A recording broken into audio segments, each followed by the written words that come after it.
In this video, I'm going to show you how to fix no sound on Google Chrome in Windows 10 or 11 computer.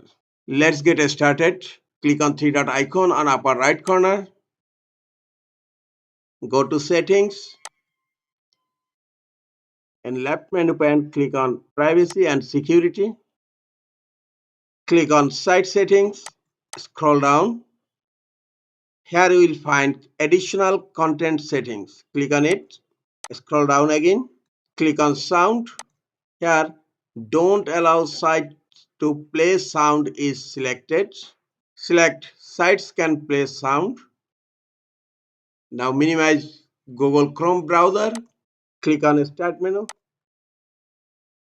Click on Settings. Click on System. Left menu pane, click on Sound. Scroll down.